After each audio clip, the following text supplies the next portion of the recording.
할렐루야. 예, 오늘도 하나님이 예비하신 은혜가 있는 줄을 믿습니다. 저는 오늘 알곡과 가라지라 하는 제목으로 같이 은혜를 나누고자 합니다. 오늘 본문은 알곡과 가라지 비유입니다. 이야기는 이렇습니다. 밭의 주인이 자기 밭에 농사를 지으려고 좋은 씨앗을 뿌렸어요. 싹이 나고 이제 결실할 때가 되었는데 가라지가 보이는 겁니다. 그러니까 이제 종들이 주인에게 말합니다. 주인님, 우리가 좋은 씨앗을 뿌리지 않았습니까? 그런데 이 가라지는 어떻게 생긴 것일까요? 어디서 생긴 것일까요? 이렇게 묻습니다. 주인이 답을 하죠. 원수가 이렇게 하였구나. 원수가 우리 알지 못하는 중에 몰래 와서 가라지를 뿌렸구나. 그랬더니 종들이 이렇게 답을 합니다. 주인님, 그러면 우리가 이 가라지들을 다 뽑아버리기를 원하십니까? 우리가 그러면 이 가라지를 다 뽑아버릴까요? 이렇게 얘기를 해요. 그랬더니 그 다음 말이 중요한데 주인이 말을 합니다. 가만두어라. 가만두어라. 그러면서 그 이유를 두 가지로 이야기해요. 첫째는 알곡이 다칠까 염려가 된다. 또 두 번째는 추수 때가 되면 가라지는 다 거두어서 불에 태우게 될 것이고 곡식은 모아서 우리가 곡간에 넣으리라 하는 이야기예요. 근데 오늘 이 알곡과 가라지 비유를 통해서 주님이 우리에게 중요한 진리들을 가르치시는데 그 첫 번째는 무엇인가 하면은 하나님은 좋은 씨앗을 뿌리셨다 하는 거예요. 하나님은 좋은 씨앗을 뿌리셨다. 자, 우리가 오늘 말씀 24절인데요. 24절을 한번 같이 읽겠습니다. 자, 예수께서 시작. 예수께서 그들 앞에 또 비유를 들어 이르시되 천국은 좋은 씨를 제 밭에 뿌린 사람과 같으니. 아멘. 아멘. 여기 보니까 천국은 좋은 씨앗을 자기 밭에 뿌린 사람과 같다. 그러니까 좋은 씨앗을 자기 밭에 뿌린 상태, 그게 천국이라는 거예요. 여기서 당연히 밭의 주인은 누구일까요? 그 밭의 주인은 하나님이죠. 하나님. 그러니까 하나님을 비유한 거죠. 그러니까 하나님이 처음에는 좋은 씨앗만 뿌리셨다는 거예요. 그래서 하나님이 처음에 만든 세상은 어떤 세상이었죠? 에덴이었어요. 에덴. 하나님은 에덴을 만드셨어요. 천국을 만드신 거예요. 그래서 지금은 우리가 폭우라든지 또 폭염이라든지 기상이변으로 인해 가지고 정말 살기 힘든 세상을 우리가 살아가고 있습니다. 한 3주 전에는 집중적으로 폭우가 내려가지고 한 50여 명이 죽기도 하고 또 실종하기도 하는 그런 일이 있었는데 지금은 여러분들이 오늘도 굉장히 무더위를 뚫고 오셨는데 폭염이 그야말로 기상 관측 이래로 가장 높다 할 만큼 그렇게 아주 무더위와 이 폭염이 기승을 부리고 있어요. 그야말로 지구가 몸살 앓고 있습니다. 그런데 하나님이 처음에 지은 세상은 어떤 세상이었느냐? 하나님이 보시기에도 심히 좋았더라 하실 만큼 그렇게 살기 좋은 세상이었어요. 또 우리가 오늘날에는 어떻게 이런 일이 일어날 수 있나 하는 그런 충격적인 사건과 사고들이 계속 일상처럼 일어나고 있어요. 한 2개월 전에는 정유정이라는 사람이 자기 또래 과외교사, 그 명문대 출신의 그 또래를 잔혹하게 살해를 하고 또 시신을 유기해서 충격을 주더니 한 2주 전에는 그 서울 신림역에서 또 흉기 난동 사건이 일어나서 1명이 죽고 또 3명이 중상을 입는 일이 일어나고 바로 우리가 며칠 전이죠. 지난 목요일 날에는 분당 그 서현역 인근에서 또 흉기 난동 사건이 일어나가지고 14명이 부상을 당했는데 그 중에 12명이 중상이고 그 12명의 중상자 가운데 2명이 위중한 상태에 지금 빠졌어요. 그러더니 바로 그 다음 날이죠. 금요일이죠. 이틀 전에 또 대전의 한 대덕구에 있는 고등학교에서 교사가 옛 제자로부터 흉기에 찔려서 또 지금 굉장히 위중한 상태에 빠져 있는 이런 일이 또 일어났어요. 근데 제가 추후에 이렇게 보니까 확인해 보니 그 대덕구에 있는 한 고등학교가 바로 우리 옆에 있는 송촌 고등학교라는 거예요. 이런 무서운 일들이 우리 주변에서 바로 옆에서 그리고 일상처럼 일어나고 있어요. 그러면 이렇게 도대체 악한 사람들이 왜 있을까? 이런 질문을 우리가 할 수 있는데 하나님은 어떤 분이라고 했죠? 하나님은 처음에 좋은 씨앗을 뿌리셨어요. 그래서 하나님이 처음에 만든 그 아담과 하와를 보면 말 그대로 선남 선녀이었습니다. 좋은 남자 좋은 여자, 선한 남자 선한 여자이었어요. 그래서 하나님이 처음에 아담에게로 그 하와를 데리고 올 때 아담이 어떻게 반응했죠? 이는 내 뼈 중에 뼈요 내 살 중에 살이로라. 무슨 얘기예요? 바로 당신이 나라는 거예요. 여러분, 상대방을 자기처럼 생각하고요, 상대방을 자기 몸처럼 사랑을 했어요. 그러니까 하나님이 처음에 하나님의 형상대로 만든 우리 인간은요, 바로 상대방을 내 몸처럼 사랑하고 그리고 자기처럼 생각하며 그렇게 살았단 말이죠. 자, 그런데 어떻게 해서 세상이 이렇게 험악한 세상이 되고 그리고 이렇게 악한 사람들이 그야말로 난무하는 그런 세상이 되었을까? 그 답을 오늘 성경 우리에게 가르치고 있어요. 자, 우리가 25절에 그 답이 있는데요. 오늘 본문 25절 같이 읽습니다. 시작. 사람들이 잘 때에 그 원수가 와서 곡식 가운데 가라지를 덮으리고 갔더니 아멘. 예, 여기 보니까 원수가 가라지를 뿌렸기 때문이라는 거예요. 여러분, 여기 원수가 누구일까요? 예, 좋은 씨앗을 뿌린 분은 누구라고 했죠? 그분은 우리 하나님이세요. 하나님은 좋은 세상을 창조하셨고 그리고 선난 선녀를 지으셨어요. 하나님은 좋은 씨앗을 뿌리셨어요. 그런데 왜 세상이 이렇게 점점 살기 힘든 세상이 되고 악한 사람들이 난무하는 세상이 됐다고요? 예, 원수 마귀가 가라지를 뿌렸기 때문이다 하는 거예요. 예, 원수 마귀가 가라지를 뿌렸기 때문이다. 실제로 하나님이 그 아담과 하와를 얼마나 아름답게 지으셨어요. 그런데 상대방을 자기 몸처럼 생각하고 사랑하는 그런 두 사람을 하나님이 지으셨는데 누가 여러분 살며시 그 마음에 가라지를 뿌렸어요? 뱀이 와가지고 하나님을 믿지 못하도록 그 마음에 불신의 가라지를 뿌리고 그리고 하나님 말씀대로 순종하지 않도록, 순종하지 못하도록 불순종이라고 하는 가라지를 뿌렸죠. 그래서 선악과를 따먹고 말았네요. 선악과를 따먹고 나니까 그 다음에는 내 몸처럼 사랑하던 그 상대방을 어떻게 해요? 비난하기 시작했어요. 선악과를 따먹은 이유로 누가 옳으냐 그러냐 너 때문이다 그러면서 상대방을 판단하고 정죄하고 비난하고 그리고 책임을 전가하는 이와 같은 일이 일어나고 그들의 마음속에 이기심과 시기심으로 가득 차게 됐어요.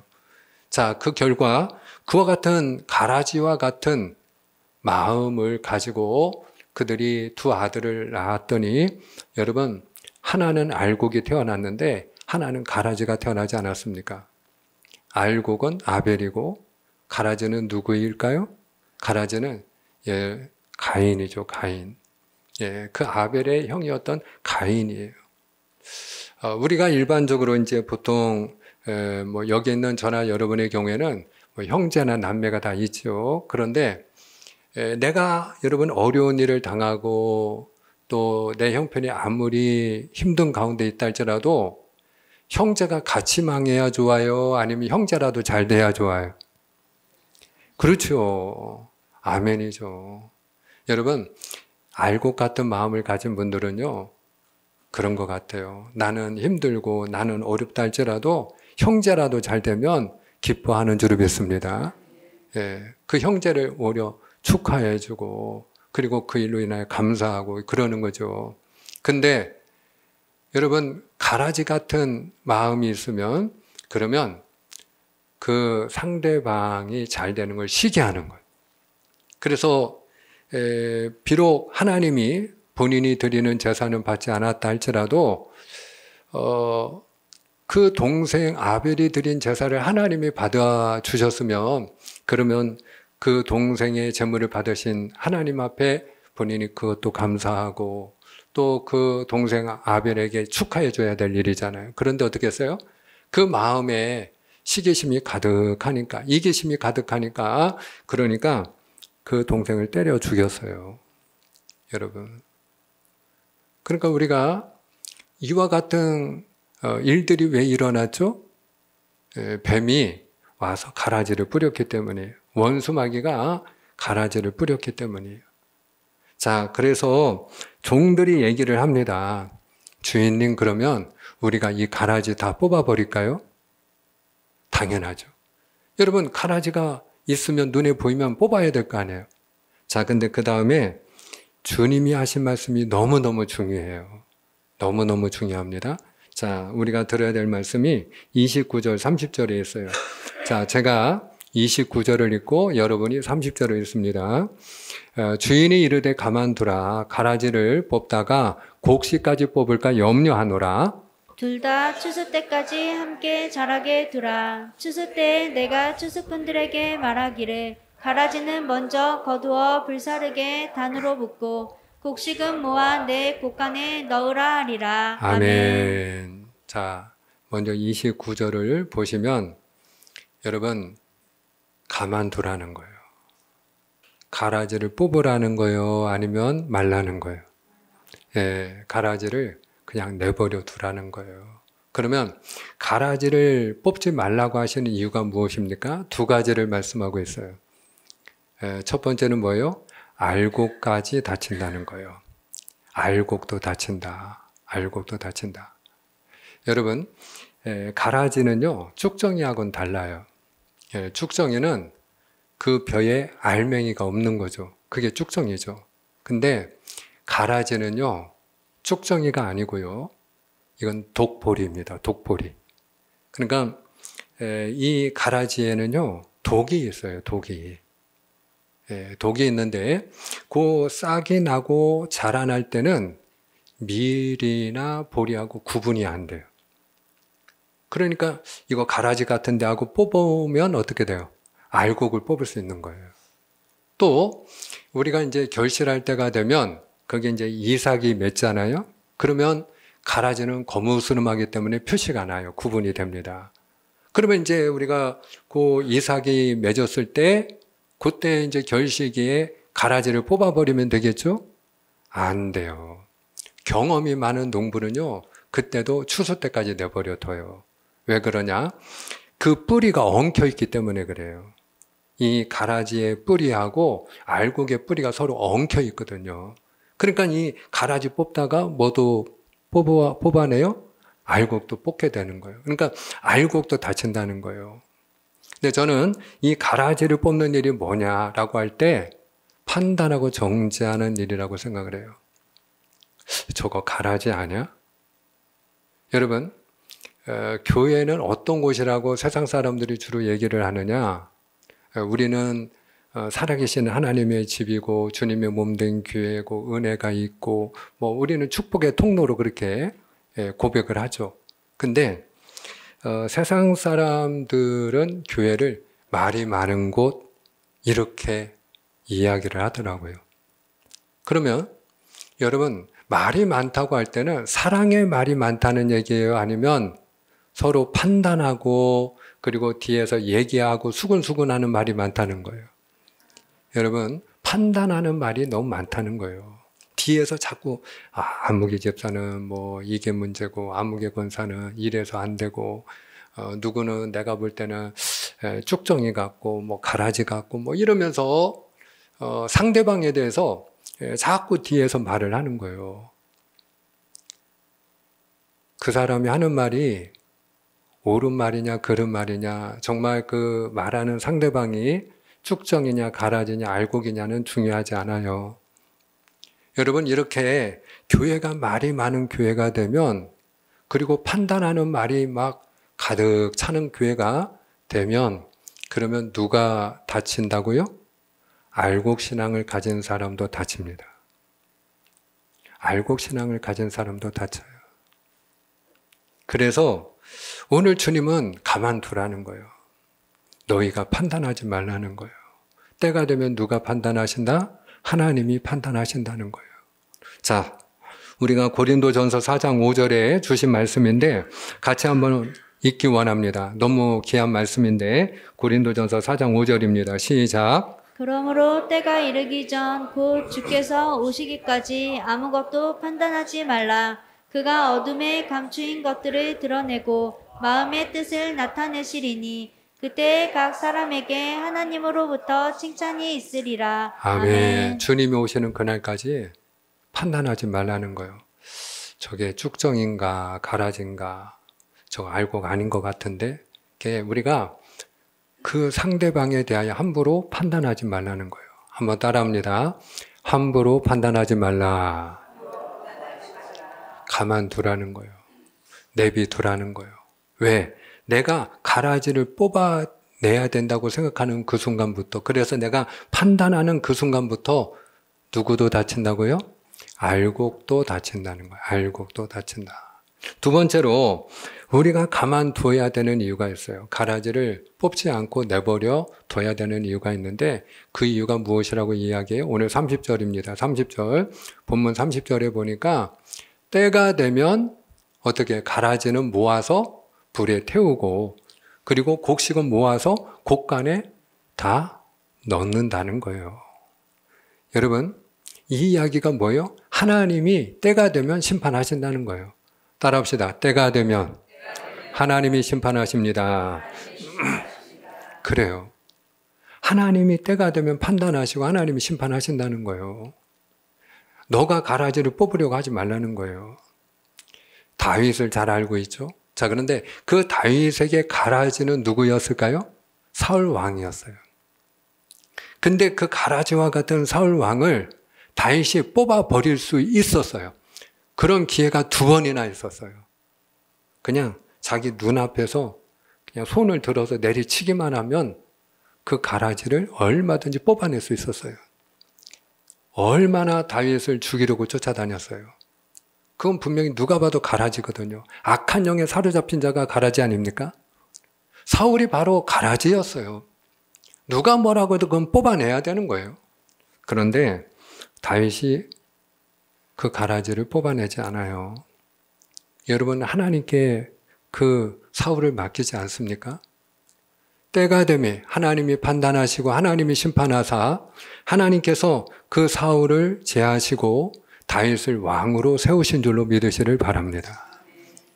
그러니까 우리가 때가 되면 하나님이 다 심판하시고요. 하나님이 다 판단하신다라는 거예요. 자, 그러면 오늘 말씀을 통해서 오늘 주님은 무엇을 우리에게 가르치고 싶어 하시는 거냐? 너가 가라지가 되지도 말고 가라지를 뽑으려고도 하지 말고 무엇이 되라? 알곡이 되라 하는 거예요. 예, 따라합시다. 알곡이 되라. 그래요. 사랑하는 여러분, 가라지와 알곡의 차이가 무엇입니까? 여러분, 가라지는요, 해롭게 하는 자예요. 주인을 해롭게 해요. 그 가라지는 독볼이라고 했죠. 그래서 그 이삭의 독이 있기 때문에 그게 밀이나 볼인 줄 알고 그걸 먹으면 어떻게 되느냐? 심한 구토나 설사를 한다는 거예요. 그걸 많이 먹으면 위험할 수도 있다고 해요. 예, 그건 아주 해로운 거예요. 쭉정이는요, 여러분 하다못해 그냥 소 여물로, 소 먹이로 사료로 줄 수도 있어요. 근데요, 이 가라지는요, 백해무익한 거예요. 가라지는 정말 해로운 거예요. 주인을 해롭게 하는 것이에요. 그리고 다른 곡식을 해롭게 하는 거예요. 그래서 이 가라지는 여러분 말 그대로 주인이나 곡식을, 자기 주변을 해롭게 하는 것이라면 알곡은 뭐냐? 뭐가 다르냐? 알곡은 주인을 이롭게 하지 않습니까? 주인의 건강을 이롭게 하고 그리고 주인을 기쁘게 하지 않습니까? 그게 알곡이에요. 사랑하는 여러분, 오늘 저와 여러분이 가라지가 아니라 알곡이 되어야 할 줄 믿습니다. 근데 알곡은 어떤 사람이 알곡이라고요? 우리의 주인 되신 하나님을 기쁘게 하는 사람. 할렐루야. 하나님을 기쁘시게 하는 알곡 신앙이 되기를 주님의 이름으로 축복합니다. 그러면 하나님은 어떤 사람을 기뻐하시느냐? 여러분, 쉽게 얘기합니다. 사랑하는 사람이에요. 사랑하는 사람. 사랑하는 사람. 자, 가라지와 알곡은요, 이렇게 구분하면 돼요. 가라지는요, 악한 영에 사로잡힌 자예요. 가라지는. 그 가라지를 누가 뿌렸다고 했어요? 원수 마귀가 뿌렸어요. 그러니까 그 가라지는 악한 영에 사로잡힌 자예요. 악한 영에 사로잡힌 자. 반면에 여러분 알곡은 하나님의 사람입니다. 하나님의 사람. 자, 그런데 여러분 악한 영에 사로잡힌 자와 이 하나님의 사람의 중요한 차이가 뭔지 아세요? 악한 영에 사로잡힌 자는요, 그냥 나 죽고 너 죽자예요. 내가 불행하면 너도 불행해야 돼. 이게 악한 영에 사로잡힌 자의 사고방식입니다. 그러니까 여러분 이번에 보세요. 그 서울 신림역에서 흉기 난동을 벌인 사람이나 또 이번에 분당 서현역에서 흉기 난동을 벌인 사람이나 공통점은 다른 거 아니에요. 나 죽고 너 죽자는 거예요. 살고 싶지 않았다라는 거예요. 내가 불행한데 너는 왜 행복하냐라는 거예요. 그러니까 나도 불행하니까 너도 불행해야 된다는 거예요. 같이 망하자는 거예요. 같이 죽자는 거예요. 이걸 우리가 다른 말로 뭐라고 해요? 물귀신 작전이다. 이렇게 얘기를 해요. 그게 귀신이 가지고 있는 생각이에요. 왜 나만 불행해야 돼? 너도 불행해야지. 왜 나만 망해야 돼? 너도 망해야지. 만약에 이런 생각을 가지고 있다면, 그런 생각이 만약에 스쳐 지나가기라도 한다면 그건 누가 가라지를 뿌린 거라고요? 원수 마귀가 우리 마음에 가라지 뿌린 거예요. 여러분, 그건 악한 영에 사로잡힌 자가 하는 생각이에요. 근데 알곡은 어떤 사람이냐? 나도 살고 너도 살고, 나도 잘 되고 너도 잘 되고, 나도 복을 받고 당신도 복을 받고, 내가 행복한 것처럼 당신도 행복해지기를 원합니다. 그 생각을 가지고 살아가는 사람. 그래서 축복의 통로로 살아가기를 원하는 사람이 하나님의 사람이요, 그가 알곡 신앙을 가진 사람인 줄로 믿습니다. 사랑하는 여러분, 오늘 주님이 우리를 부르실 때에 아브라함의 자손으로 부르셨어요. 여러분, 하나님이 아브라함에게 주신 복이 뭐예요? 너와 내 자손으로 말미암아 만민의 복을 받으리라. 하나님이 우리를 아브라함의 자손으로 부르셨어요. 여러분, 하나님은 우리에게 복을 주기를 원하시는 줄로 믿으시면 아멘입니다. 마찬가지로 나를 통해서요, 내 가족들이 복을 받고, 내가 만나는 교회 가족들이 복을 받고, 내 주변 사람들이 복을 받기를 원하는 줄로 믿습니다. 맺고자 합니다. 사랑하는 여러분, 주님께서 말씀하셨어요. 가장 큰 계명이 뭐냐? 사랑이라는 거예요. 사랑. 많은 계명이 있는데 그 중에 제일 큰 계명이 뭐냐? 하나님 사랑, 이웃 사랑. 결국 그 공통 분모가 뭐예요? 사랑하는 거예요. 오늘 저와 여러분이 사랑하며 살아가는 자가 되기를 주님의 이름으로 축복합니다. 우리가 살아가는 이 지구를 사랑할 때 우리가 살기 좋은 세상이 될 거예요. 우리가 다른 사람을 사랑하는 마음으로 살아갈 때, 그래서 처음에 하나님의 형상대로 하나님이 아담과 하와를 지으신 것처럼 우리가 다른 사람을 내 몸처럼 생각하고 우리가 나를 사랑하듯 다른 사람을 사랑하고 배려하는 사람이 되어갈 때 우리가 사는 세상은 아름다운 세상, 살기 좋은 세상이 될 거예요. 저와 여러분이 하나님을 이롭게 하고 하나님의 기쁨이 되는 알곡이 되기를 주님의 이름으로 축복합니다. 축복합니다. 기도하겠습니다.